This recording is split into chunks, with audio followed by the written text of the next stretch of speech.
We'll continue here addressing the remaining points. The fifth point. The script follows qira'at, the recitation of Ibn Amir al-Shami, and therefore must be later than him. Ibn Amir al-Shami was born in the year 21 after Hijrah and died in Damascus in the year 118. The chain of transmission of the recitation of Ibn Amir is: Ibn Amir took the recitation from Abi Hashim al-Mughira ibn Abi Shihab Abdullah bin Amr bin al-Mughira al-Makhzumi. Abi Hashim died 91 after Hijrah. In another line of transmission, Ibn Amir took the reading indirectly from Abu Darda al-Ansari, died in Damascus around 38 after Hijrah, and from Al-Mughira ibn Abi Shihab, Sahib Uthman, and it was said that he recited it to or in front of the Caliph Uthman. The fact that the rasm and the placing of al-i'jam dots go back to the recitation of Ibn Amir does not necessarily mean that the writing of this manuscript to be dated after Ibn Amir, because Ibn Amir's recitation goes back to those who he learned it from. The line goes back to Al-Mughira and Abu Darda till we reach the messenger, peace be upon him. That recitation, although named after Ibn Amir al-Shami, actually preceded him, as he himself took it from those who recited it before him. So, the scribe who wrote these manuscripts could have been writing according to the recitation of one of those who taught Ibn Amir al-Shami, like Abi Hashim al-Mughira or Abu Darda al-Ansari. Even if we accept that the scribe took the recitation from Ibn Amir, who was born in the year 21 after Hijrah, was almost 30 years old in the middle of the 1st century. This does not remove the possibility that these parchments were written during the 3rd quarter of the 1st century, and of course the 4th quarter. Point number 6. They said the dating of radiocarbon test is for the animal skin, giving the date when the animal died. On the other hand, dating the ink is what gives us the date of writing on the parchment, because the parchment may have been preserved and left for a long time and then written on it, or it was written on it before, then washed well to remove the earlier writing, then it was written on it again at a later date, meaning that the age of writing could be much later than the age of the parchment. Experts at the University of Birmingham have confirmed that the parchment is not a palimpsest. Palimpsest is a parchment that is reused after washing and erasing the first writing. These are altars, palimpsest. After hundreds of years, the traces of the ink of the original text, the text under or the undertext, can be seen under ultraviolet light. And as we mentioned, the academics at the University of Birmingham confirmed that these are not palimpsest, and there is no trace of any underwriting. As for the ink, there is currently no scientific way to determine its age, although there are indications of a device that's still under examination in the Netherlands, and it's not known when it will be reliable. The radiocarbon test gives an estimate of the date when the animal died. That's the reason they said the possibility that the skin, after processing and turning it into a parchment, could have been stored for a long period of several decades and even centuries. This assumption is very unlikely for two reasons. First, these parchments cannot withstand long storage, as they wrap, shrink, and wrinkle, and will not be suitable for writing on them. Second, these parchments are very expensive, and their maker or purchaser would not have left them for a long time without using them. Third, to make one Mushaf, you need the skin of hundreds of goats or sheep. That's why Most decline to consider the notion of storing the parchments for a very long time, let's say centuries, before writing on it. Therefore, the writing on the parchments is likely to be reasonably close to the date indicated by the radiocarbon examination. This brings us to the 7th point, which said, carbon test results may not be correct, as sometimes it gives dates between 50 and 100 years earlier than the actual date that is determined by the paleography and linguistics. The carbon test results may be off by decades, depending on the climatic conditions in the place of the sample, the degree of carbon concentration in previous periods. These should be taken into consideration when assessing the age of a parchment, which I am sure the Oxford lab must have taken all these into account. In general, experts in the subject of manuscripts dating back to times such as the Birmingham Manuscript indicate that the results of the radiocarbon examination could be earlier than the result determined by the experts in paleography and linguistics by about 50 years or more. The dates determined by the carbon test are 568 to 645 AD. If we consider a 50 years correction as suggested by the experts, the adjusted dates after applying the correction will be the period from 618 to 695 AD.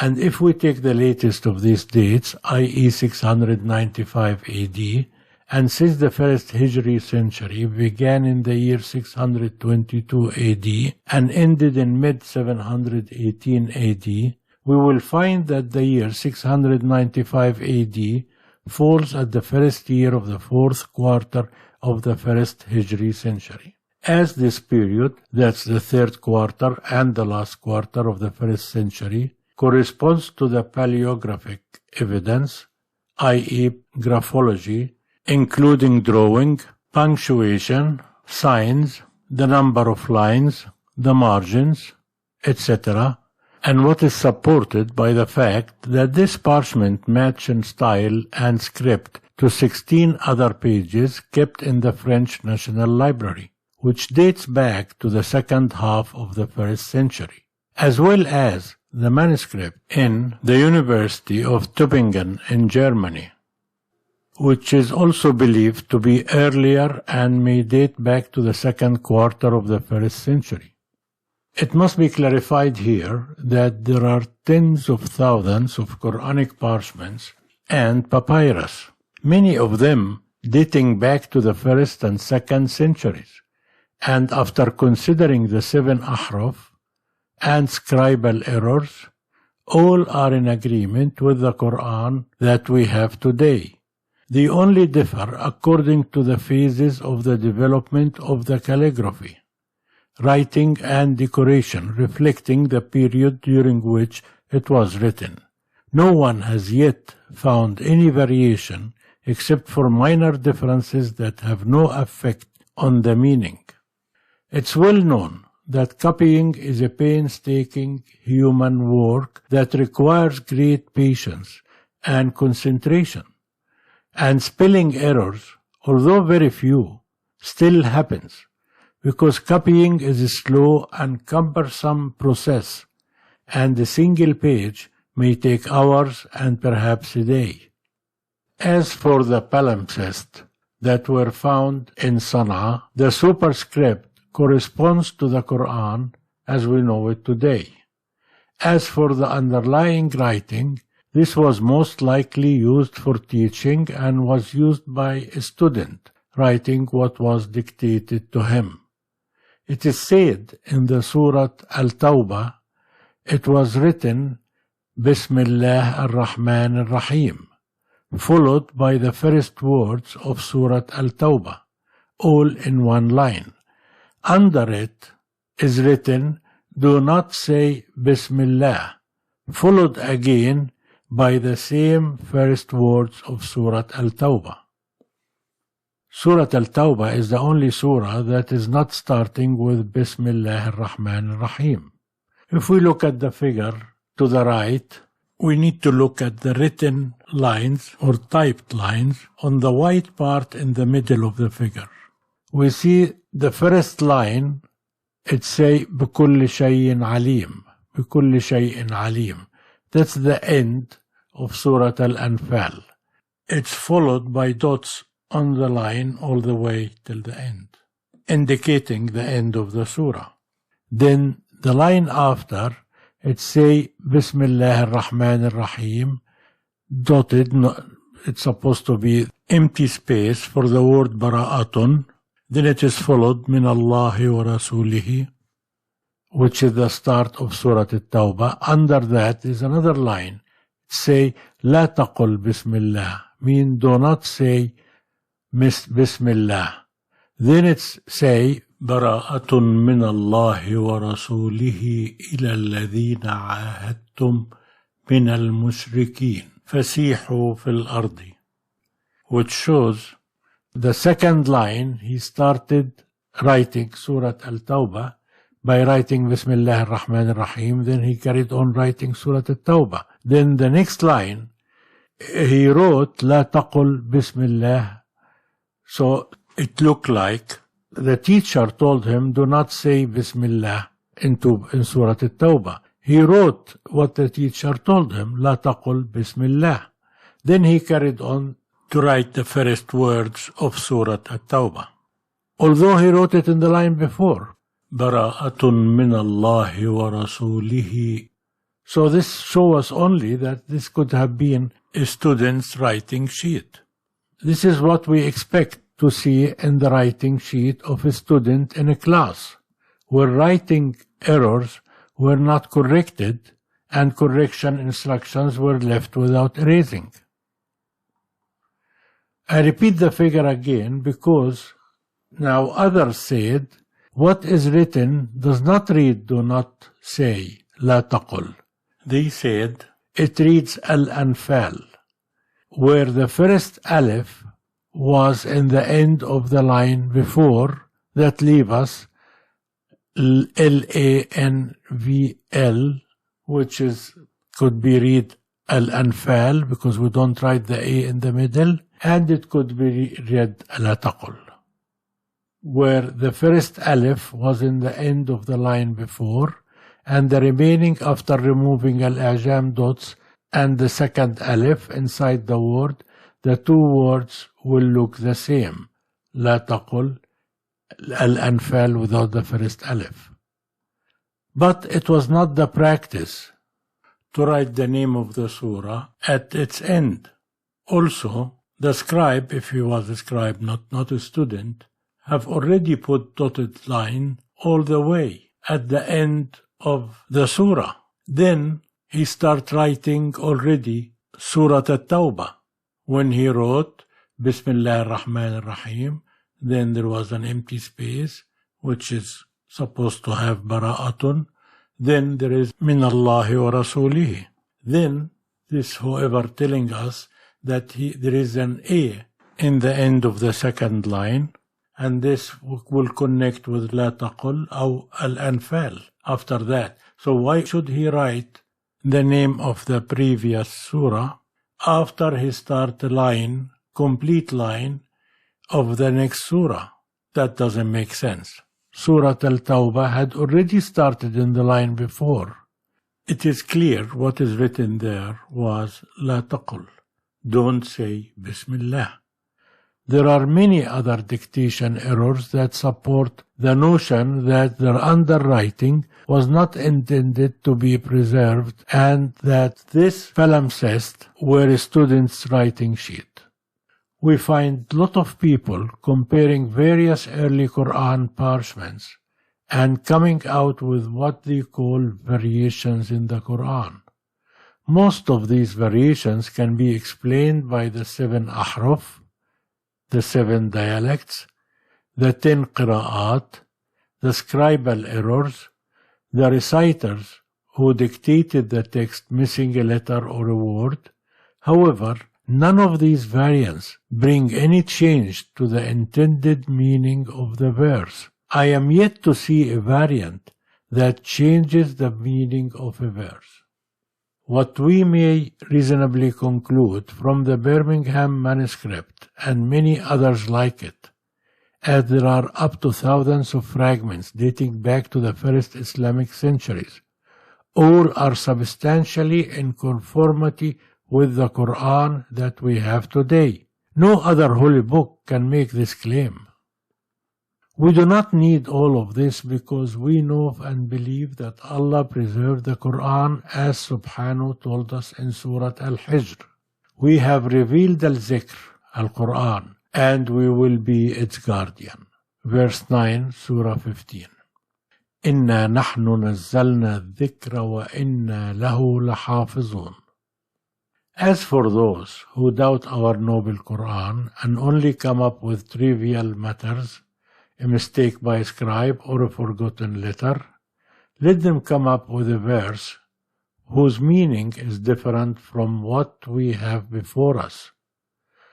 Do not be concerned if a letter or even a word or even a line is missing in one parchment here or there, while numerous others are perfect.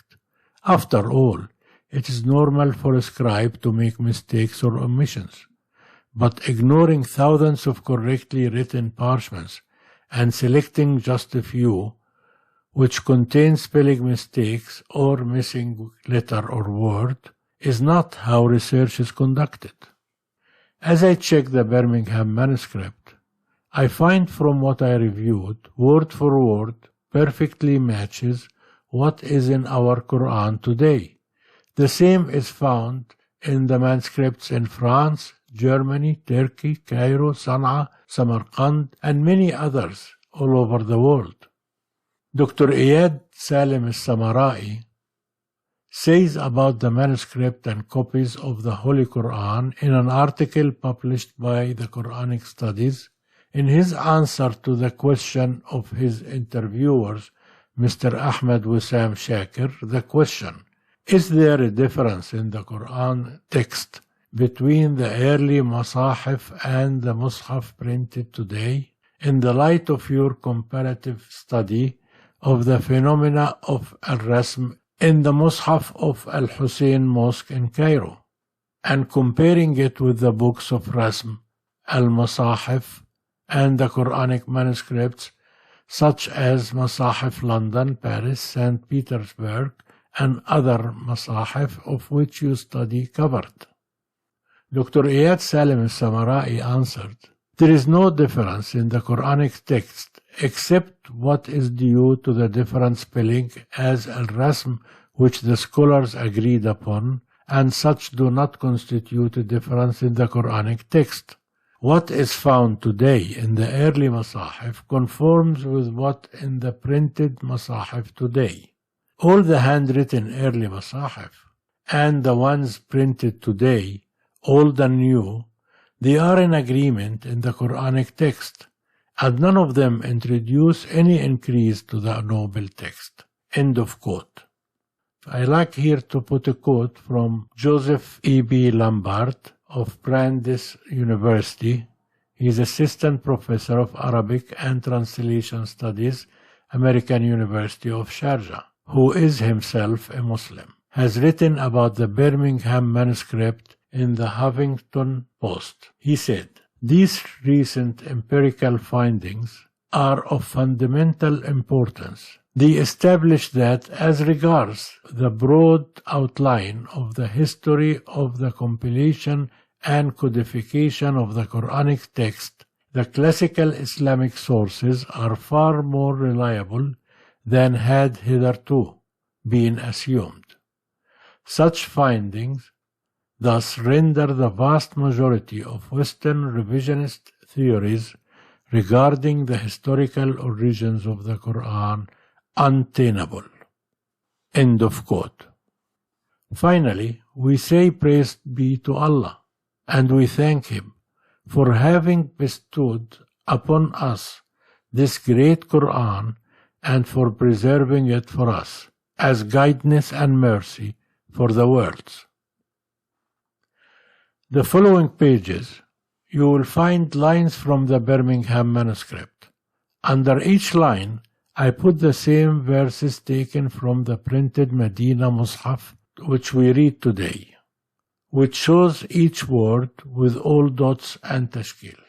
You can compare al-rasm after taking into consideration the modern style of writing, which includes all the a'jam, dots, and tashkil marks. From this comparison, it became clear that the first century text corresponds to the Quran in our hands today, noting that the middle alif was not written, as well as the hamza.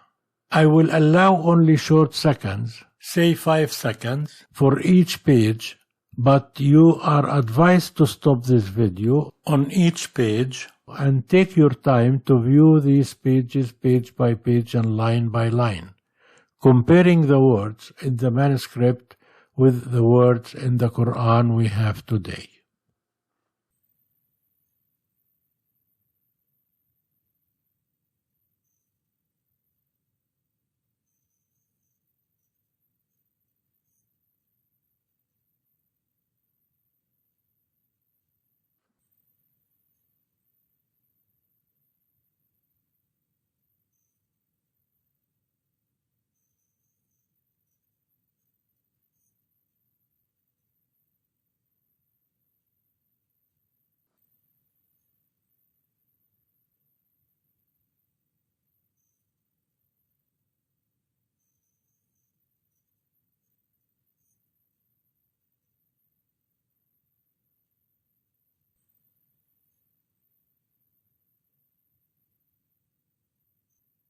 Thank you for watching.